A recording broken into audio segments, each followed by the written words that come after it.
حضرت حکیم الامت مولانا شیخ الاسلام تھانوی رحمۃ اللہ علیہ فرماتے ہیں حق تعالیٰ کی عنایات کو، وعدوں کو اور ماضی کی کامیابیوں کو سوچنے کی برکت سے توکل کامل ہو جاتا ہے، اللہ پہ بھروسہ نصیب ہو جاتا ہے۔ حق تعالیٰ کی عنایات کو، جو اللہ کی عنایتیں ہیں، سبحان اللہ، اور وعدوں کو، جو وعدے ہیں قرآن و حدیث میں، ان کو سوچنا، اور ماضی کی کامیابیوں کو، کیسے کیسے مصائب سے اللہ تعالیٰ نے نکالا، پریشانیوں سے نکالا، اس کو سوچنے کی برکت سے توکل کامل ہو جاتا ہے، اللہ پہ صحیح بھروسہ نصیب ہو جاتا ہے، خدا کے وعدوں پر یقین، اس سے انسان متوکل ہو جاتا ہے، اس کا توکل مضبوط ہو جاتا ہے، تقوی کامل ہو جائے تو توحید اور توکل بھی اللہ اپنی رحمت و کرم سے کامل کر دیتا ہے۔ تقوی کامل اور راسخ ہو جائے، یعنی گناہوں سے بچنے کا اہتمام صحیح نصیب ہو جائے، تو توحید اور توکل بھی اللہ اپنی رحمت و کرم سے درست کر دیتا ہے۔ توکل یہ ہے کہ ہر کام میں وکیل یعنی کارساز پر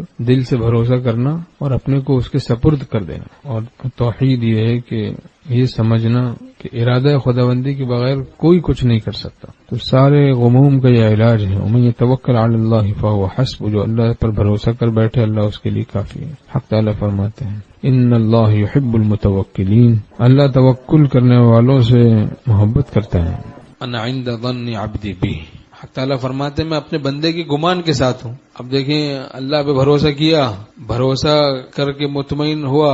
پھر اس کے گمان کے مطابق خدا نے معاملہ کر دیا، مدد آ گئی، اس کا کام بن گیا، پھر اس طریقے سے اس راستے میں وہ بڑھتا چلا گیا، اب تو اس کو بہت ہی زیادہ اللہ سے حسن ظن ہو گیا۔ اب وہ جیسا وہ اللہ کے ساتھ رحمت کا گمان کرتا حق تعالیٰ ویسے ہی اس کے ساتھ رحمت کا معاملہ فرماتے ہیں، اور اس طرح سے وہ مستجاب الدعوات بن جاتا ہے، خدا کا عاشق ولی صدیق بن جاتا ہے، اس راستے سے فنائیت کے راستے سے ہوں۔